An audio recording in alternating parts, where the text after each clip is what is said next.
Well, it's a chilly spring day, but now we're into that time of the year when the days are getting longer and when the sun does come out and there's a break in the clouds. Oh, doesn't it feel good to feel the sun on your back?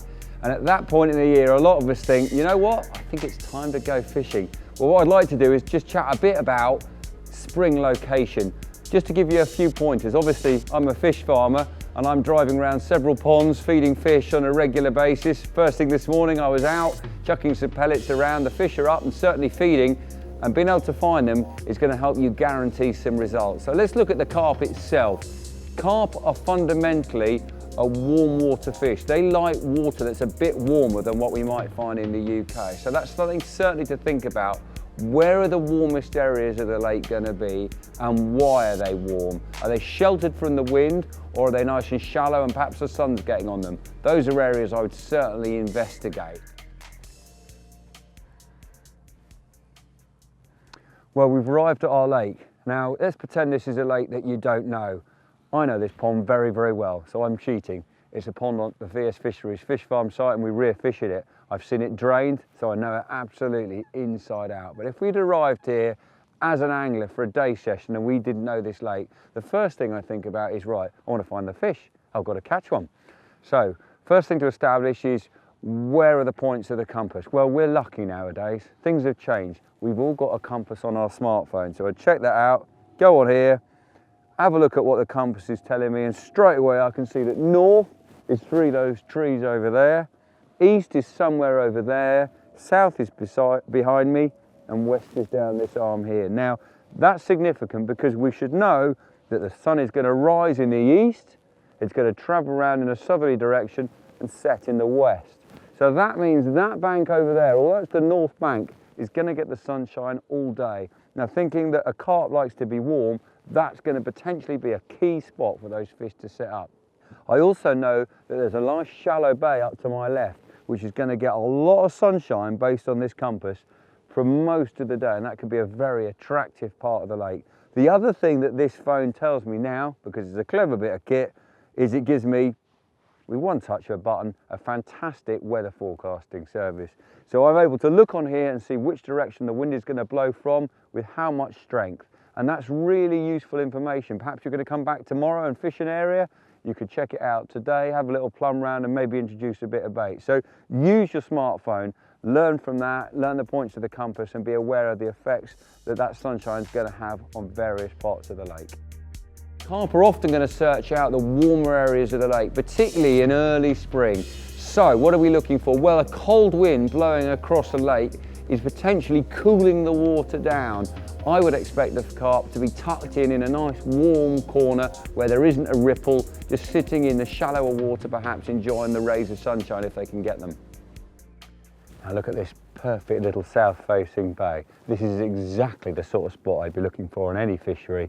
Once the sun comes out, the water starts to warm up, carp are going to love sitting up around these reeds. And what you want to do is look for them right in the backs of the reed beds. They're going to be tucked up tight to the bank, so the water's nice and shallow and like to warm up quickest. I think carp are really triggered by increasing day length. As soon as we get into February time and into sort of early spring, the fish are becoming more and more active, and as the sun is getting brighter and the days are getting longer, they're reacting to that increased day length in their lives and becoming more stimulated to feed and visit other areas of the lake which perhaps they haven't visited through the colder months. So the water's finally warming up in late spring and the carp are coming a bit more active. And with that activity, their metabolism's going quicker and so is their digestion. So they're going to start feeding. But I would strongly suggest, don't get carried away just because you're stood on the bank thinking, God, it feels nice and warm, I'm going to put a load of bait in today. Don't go chucking tons and tons of bait in. Don't put 10 kilos in. Think of it more like a matchman. Catch one at a time, move, catch another one, move, catch another one, and build up a result over the course of a day or two. So put in a handful of bait rather than 10 kilos. If you get a bite or two, you can always put a bit more in after that. My word, this is a carpy looking corner. And as I've already said, I know this lake well, and I promise you in the summer they absolutely love it in here. It's got everything a spring carp might look for. It's shallow, you can see from the gradient of the ground around it, it's not deep water in here, lots of reeds, and it's the sort of place you definitely better ambush them in the spring. Now what I would do if the carp were in here in the spring is I wouldn't come in with kilos of bait. I might crumb up a few boilies and put them in the edge and possibly just lower a single hook bait in the margins.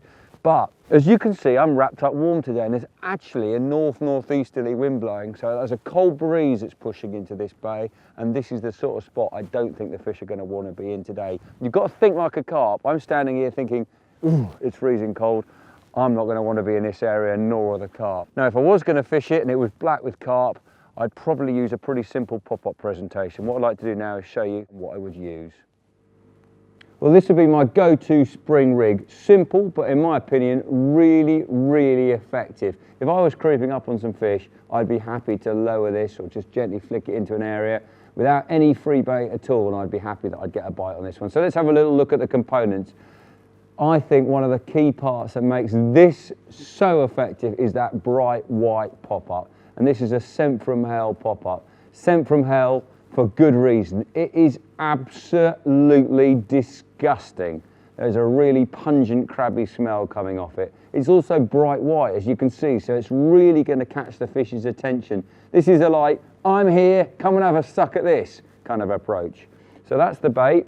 Then I've got a brilliantly sharp size 4 wide gape on there, quite a long piece of shrink tube, so that gives that a nice bend to it, so as the fish sucks it in, bang, it flips over and catches on the bottom lip. Quite a big bit of putty. I'm not trying to critically balance this. I want it to go in on the cast and just pin down like that. So bang, and out it goes. I've got some semi-stiff end trap on there, which kicks it away from the lead on the cast when it hits the bottom. Bit of a tail rubber on there just to help push it away from the lead. At this end then we've got the lead clip system, nice and simple, which allows me to change the hook link very quickly. And at the other end we've got the tail rubber, so I can walk around the lake without a lead on there, and if I find fish, very quickly pop a lead on the clip, tail rubber back down into position. So there we go, that's the tail rubber back on, a simple setup. Think about your spring location, find the fish, think about where they're going to be, what they're up to with the warmth, the sunshine and the wind. Pop this in the right spot and I reckon you're in with a very good chance of catching a spring carp or two. Good luck.